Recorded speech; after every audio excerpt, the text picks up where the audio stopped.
ये कहानी है जेनिफर की, जो कि एक एलिवेटर में एक अनजान आदमी के साथ फंस जाती है और इन्हें बाहर निकालने के लिए अगले 3 दिनों तक यहाँ पर कोई भी नहीं आने वाला। फिर धीरे धीरे इन दोनों के कई सारे राज बाहर आते हैं। कहानी की शुरुआत होती है और हम जेनिफर को देखते हैं, जो कि देर रात अपने ऑफिस में काम कर रही है और अभी जेनिफर के ऑफिस में उसके अलावा दूसरा कोई भी नहीं है। और जेनिफर देर रात तक इसलिए काम कर रही है क्योंकि अगले 3 दिनों के लिए ये ऑफिस बंद होने वाला है, क्योंकि जल्दी ही वैलेंटाइन वीक शुरू हो रहा है। इसीलिए आज रात जेनिफर को फ्लाइट पकड़नी है ताकि वो अपने मंगेतर के पास पहुँच सके। और आज है फ्राइडे नाइट और ये ऑफिस सैटरडे, संडे और मंडे को बंद रहने वाला है और ऑफिस दोबारा ट्यूसडे से खुलेगा। और अपने मंगेतर से मिलने के लिए जेनिफर भी बहुत एक्साइटेड है, इसीलिए अपने मंगेतर के पास एक मेल भेजती है कि वो जल्दी ही यहाँ से निकलने वाली है। फिर जेनिफर झटपट अपना काम निपटाती है और अपने पर्स में थोड़ी टॉफी रखती है और यहाँ से निकल पड़ती है। तभी दूसरी तरफ हम एक और आदमी को देखते हैं और वो भी देर तक काम कर रहा था और इस आदमी के हाथ में एक शैंपेन की बोतल है और अभी ये आदमी भी अपने ऑफिस से निकल पड़ता है। तभी हम जेनिफर को देखते हैं जो कि लिफ्ट तक पहुँच चुकी है और जेनिफर अभी 49वें माले पे है। और अब जेनिफर जैसे ही 42वें माले पे आती है, इस लिफ्ट में वो आदमी भी आ जाता है। फिर इनकी लिफ्ट नीचे जाने लगती है। इस बीच वो आदमी जेनिफर से बात करने की कोशिश करता है। जेनिफर उसकी बातों को सुनती है और वो थोड़ा बहुत जवाब भी देती है, लेकिन जेनिफर को देखने के बाद लगता है कि उसे इस आदमी में कोई भी रुचि नहीं है। तभी आदमी लिफ्ट के दीवारों पे जेनिफर को कुछ दिखाता है और जैसे ही जेनिफर उस तरफ देखती है, वैसे ही ये लिफ्ट रुक जाती है और ये समझ नहीं पाते हैं कि आखिर यहाँ पे क्या हुआ। ये लोग इस लिफ्ट के सारे बटन दबाते हैं और अपनी पूरी कोशिश कर लेते हैं कि ये लोग इस लिफ्ट को खोल सके, लेकिन इनकी सारी कोशिशें बेकार हो जाती है। इस बीच में ये लोग कैमरे पर भी बार बार मदद के लिए इशारा करते हैं, लेकिन वहाँ से भी इन्हें कोई जवाब नहीं आता, क्योंकि इस पूरी बिल्डिंग में इनके अलावा और कोई भी नहीं है। और इनकी समस्याएं तब बढ़ती है जब इन्हें पता लगता है कि यहाँ पे इनके फोन में नेटवर्क तक नहीं है। और वक्त के साथ साथ इनकी मुसीबतें और भी ज्यादा बढ़ती चली जाती है। 15 मिनट के बाद ये लोग दरवाजे पे चिल्लाने लगते हैं, लेकिन इन्हें बाहर से कोई भी जवाब नहीं मिलता। फिर जेनिफर और भी ज्यादा परेशान होने लगती है, क्योंकि उसे लगता है कि जल्दी ही उसकी फ्लाइट छूट जाएगी। और इस बात को सुनने के बाद ये आदमी जेनिफर की मदद करने की कोशिश करता है और कहता है कि अब हमारे पास बस एक ही रास्ता है कि हम लिफ्ट के ऊपर से जाएं। इसीलिए जेनिफर अब इस आदमी के कंधे के ऊपर चढ़ जाती है और लिफ्ट के रूफ को तोड़ने की कोशिश करती है ताकि वो ऊपर जा सके, लेकिन जेनिफर की सारी कोशिशें बेकार हो जाती है और इसी बीच जेनिफर के हाथ पे चोट भी लग जाती है। इसीलिए जेनिफर अब नीचे उतर जाती है और जेनिफर को पता लगता है कि 1 घंटे का वक्त बीत चुका है। इसीलिए जेनिफर को अब इस बात का एहसास हो गया है कि उसकी फ्लाइट छूट चुकी है। इसीलिए जेनिफर अब निराश होने लगती है और जेनिफर को निराश देखने के बाद ये आदमी थोड़ी मजाकिया बातें करने लगता है कि जिससे जेनिफर का मूड ठीक हो सके। इसी बीच जेनिफर को प्यास लग जाती है और वो आदमी अपने बोतल का पानी देता है और फिर वो मजाक भी करता है और कहता है कि अगर तुम चाहो तो हम शैंपेन की बोतल भी खोल सकते हैं। और जेनिफर इस बात पे हंसती है। फिर जेनिफर इस आदमी के बोतल से पानी पीती है और बदले में उसे कुछ टॉफी देती है और वक्त ऐसे ही बीतते जाता है और 4 घंटे का वक्त बीत जाता है। तब जेनिफर बताती है कि उसे पेशाब लगा है, लेकिन यहाँ पे पेशाब करने के लिए कोई भी जगह नहीं है। इसीलिए जेनिफर ने बहुत देर से रोक करके रखा है। और जेनिफर ये भी कहती है कि उसे शर्म आ रही है कि वो एक अनजान आदमी के सामने पेशाब करेगी। तब वो आदमी जेनिफर को समझाता है कि शर्माने की कोई भी जरूरत नहीं है, तुम कोने में कर सकती हो। और इतना कहने के बाद वो आदमी जेनिफर को अपना थर्मस भी देता है और जेनिफर कोने में पेशाब करने लगती है। और इस बीच वो उस आदमी को कहती है कि वो अपनी आंखें बंद कर ले और उसके साथ साथ अपने कान भी।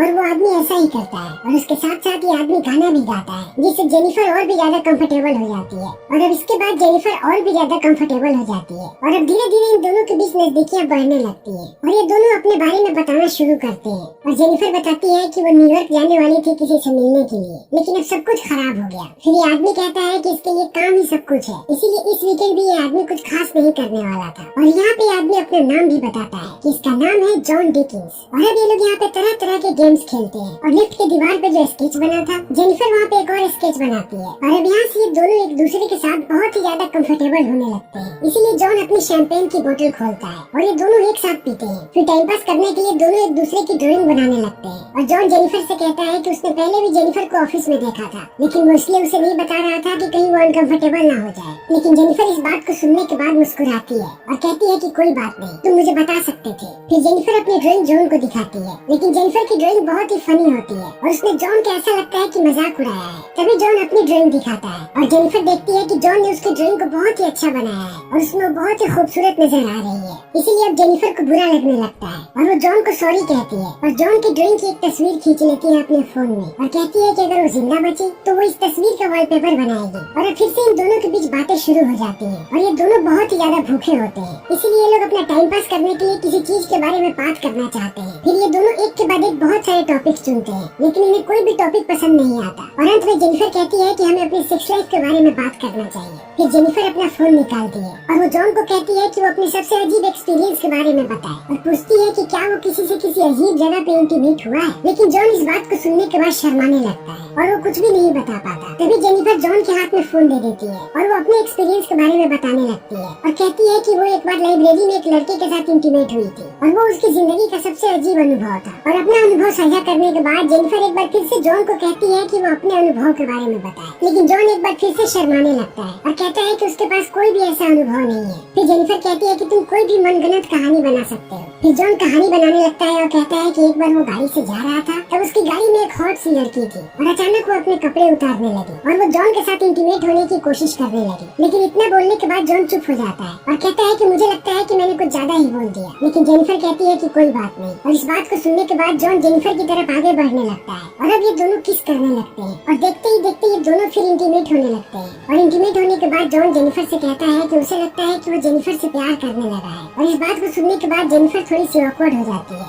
और कहती है कि अभी इन लोगों के बीच जो भी हुआ वो बस ऐसे ही हो गया, उसमें कोई भी फीलिंग्स नहीं थी, बल्कि जेनिफर की जिंदगी में पहले से कोई और है और जेनिफर उसी से प्यार करती है। लेकिन जॉन यहाँ पे अजीब हरकतें करने लगता है और कहता है कि वो जेनिफर से प्यार करता है और जेनिफर जिसे चाहती है वो जेनिफर को डिजर्व भी नहीं करता है। और इस बात को सुन के जेनिफर भड़क जाती है और कहती है कि हमारे बीच जो भी था यही तक था, जैसे ही हम इस एलिवेटर से बाहर निकलेंगे तुम्हारे और मेरे रास्ते अलग हो जाएंगे और शायद हम फिर कभी न मिले। फिर इन सारी बातों को सुनने के बाद जॉन रोने लगता है और कहता है कि मैंने तुम्हें अपने बारे में हर एक बात झूठ बताई थी और मैंने तुम्हें ये भी झूठ बताया कि मैं कहाँ पे काम करता हूँ, बल्कि मैं तुम्हें हर रोज देखता रहता था। और जॉन ये भी कहता है कि उसे जेनिफर का पूरा टाइम टेबल मालूम है। फिर जॉन अपना फोन बाहर निकालता है और वो जेनिफर को उसमें उसकी तस्वीर दिखाता है और कहता है कि मेरे पास आज की भी वीडियो है जब तुम इस एलिवेटर में घुसी थी। और अब जॉन अपने बारे में बताता है कि वो इस बिल्डिंग में सिक्योरिटी गार्ड का काम करता है और वो हर रोज जेनिफर को देखते रहता था, लेकिन एक सिक्योरिटी गार्ड को कोई भी नहीं देखता, इसीलिए जेनिफर को इस आदमी की शक्ल तक याद नहीं थी, जबकि ये आदमी हमेशा ही फ्रंट डेस्क पे बैठा होता था। और ये सब बताने के बाद जॉन कहता है कि उसने ही सारी चीजों की प्लानिंग की थी और इतना कहने के बाद वो अपने जेब से लिफ्ट की चाबी निकालता है और कहता है कि मैं चाहूँ तो अभी लिफ्ट खोल सकता हूँ और वो चाबी को लिफ्ट में लगा देता है। और अब जेनिफर इन सारी बातों को जान करके बहुत ही ज्यादा गुस्सा हो जाती है और कहती है कि तुम्हें मैं पुलिस में भिजवा दूंगी, उसके बाद तुम्हें सजा होगी। और इस बात को सुनने के बाद जॉन गुस्सा हो जाता है और वो जेनिफर को पकड़ने लगता है। इसी बीच जेनिफर का पैर लगता है उस चाबी पे और लिफ्ट की चाबी लिफ्ट के अंदर ही टूट जाती है और लिफ्ट की सारी बत्तियां ब्लिंक करने लगती है और इन दोनों के बीच लड़ाई होने लगती है।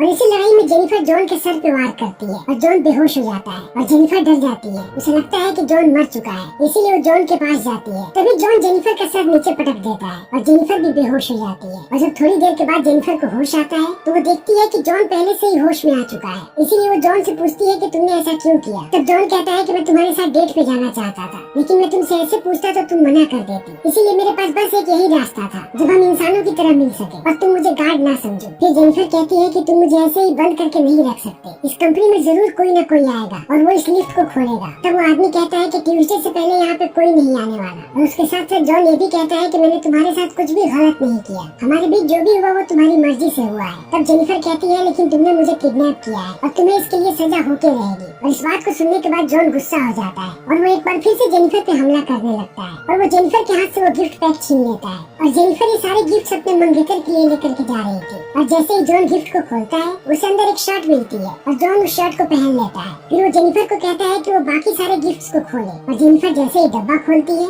जॉन को उस डब्बे के अंदर एक सिगार मिलता है और जॉन इस सिगार को पीता जाता है और वक्त ऐसे ही बीतते जाता है। और थोड़ी देर के बाद जॉन जेनिफर से माफी मांगता है और कहता है कि मुझे माफ कर दो कि मैंने तुम्हारे साथ ये सब कुछ किया, क्या तुम मुझे एक और मौका दे सकती हो। तुम्हें अभी इस बात का जवाब देने की जरूरत नहीं है, तुम इस बारे में सोच लो फिर मुझे बताना, फिर हम यहाँ से एक साथ निकलने की कोशिश करेंगे। और वक्त ऐसे ही बीतते जाता है और धीरे धीरे जॉन यहाँ पे तोड़फोड़ करने लगता है और वो जल्दी ही लिफ्ट की सीलिंग तोड़ देता है और जेनिफर को कहता है कि वो उसकी मदद करे ताकि वो ऊपर जा सके, और अगर जॉन एक बार ऊपर चला गया तब वो मदद लेकर के आएगा और जेनिफर को बाहर निकलवाएगा। लेकिन जेनिफर यहाँ पे जॉन को कन्विंस कर लेती है और कहती है कि उसे ऊपर जाना चाहिए, अगर वो ऊपर गई तो और भी जल्दी मदद ला पाएगी। फिर जॉन मान जाता है और वो जेनिफर को ऊपर भेज देता है, और जेनिफर जैसे ही ऊपर जाती है जॉन खुश हो जाता है। तब जेनिफर उसे मिडिल फिंगर दिखाती है और कहती है कि तुम यहीं पे मरोगे, और इतना कहने के बाद जेनिफर यहाँ से जाने लगती है। और इस चीज को देख के जॉन को बहुत गुस्सा आता है। फिर वो 2-3 कपड़ों को इकट्ठा करता है और उन कपड़ों की मदद से लिफ्ट के ऊपर चढ़ जाता है, और जेनिफर को कहता है कि अगर मैंने तुम्हें पकड़ लिया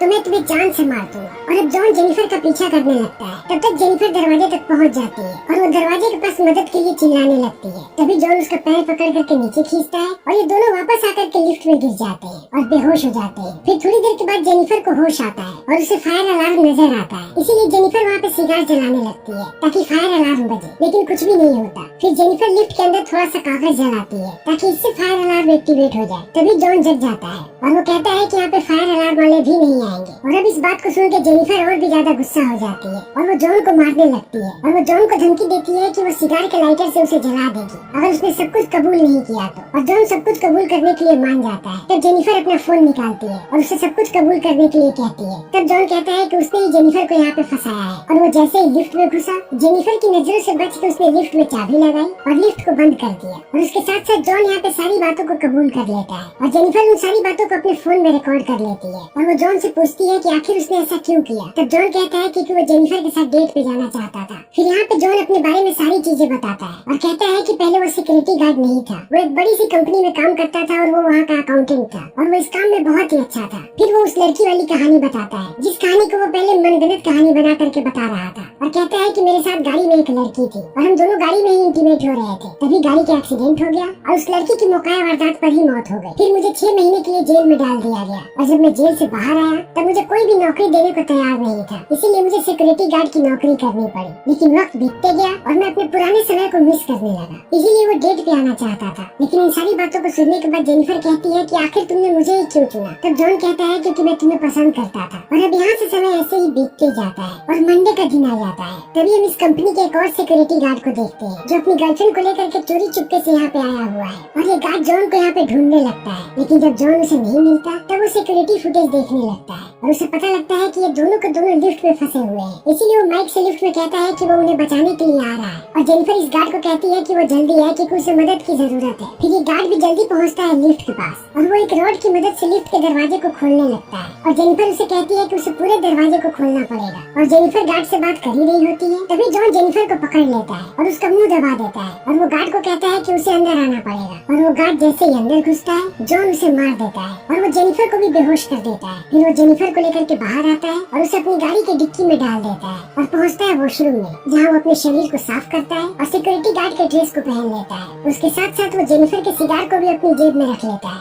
और पहुँचता है फ्रंट डेस्क पे, जहाँ वो सारे कैमरा फुटेजेस को डिलीट कर देता है। तभी वो उस गार्ड की गर्लफ्रेंड को देखता है और जॉन उसे भी मार देता है और वो इनकी बॉडी को भी ठिकाने लगा देता है और जेनिफर को गाड़ी की डिक्की में डाल करके यहाँ से निकल पड़ता है ताकि वो उसे भी ठिकाने लगा सके। फिर थोड़ी दूर आने के बाद जॉन को एक कचरे का डब्बा मिलता है जहाँ पे वो तेल डालने लगता है, और तेल डालने के बाद वो जैसे ही डिक्की खोलता है वो जेनिफर को बेहोश पाता है, लेकिन जेनिफर होश में आ चुकी होती है और वो नाटक कर रही होती है। और जॉन जेनिफर से कहता है कि वो उसे अभी पसंद करता है, लेकिन हालात ऐसे हैं कि उसे अब जेनिफर को मारना पड़ेगा। और इतना कहने के बाद वो जैसे ही कचरे की तरफ जाता है जेनिफर उठ खड़ी होती है और वो जॉन को बेहोश कर देती है और गाड़ी में बैठ करके यहाँ से भागने लगती है। तभी वो गाड़ी में जलता हुआ सिगार देखती है और उसे गुस्सा आ जाता है और वो अपनी गाड़ी वापस ले जा करके फिर से जॉन के शरीर पे मारती है और जॉन कचरे के डब्बे में चला जाता है जहाँ पे पहले से उसने तेल गिरा रखा था। और अब जेनिफर बाहर आती है और वो जलता हुआ सिगार फेंकती है कचरे के डब्बे में और जॉन यहाँ पे जिंदा जल जाता है और ये कहानी यहीं पे खत्म हो जाती है। तो दोस्तों इस फिल्म का नाम था डाउन। तो इसी के साथ हमारी आज की वीडियो यहीं पे खत्म होती है। उम्मीद है कि आपको हमारी ये वीडियो पसंद आई होगी। अगर आपको हमारी ये वीडियो पसंद आई हो तो इसे लाइक करें, शेयर करें और चैनल को सब्सक्राइब करें। Thank you.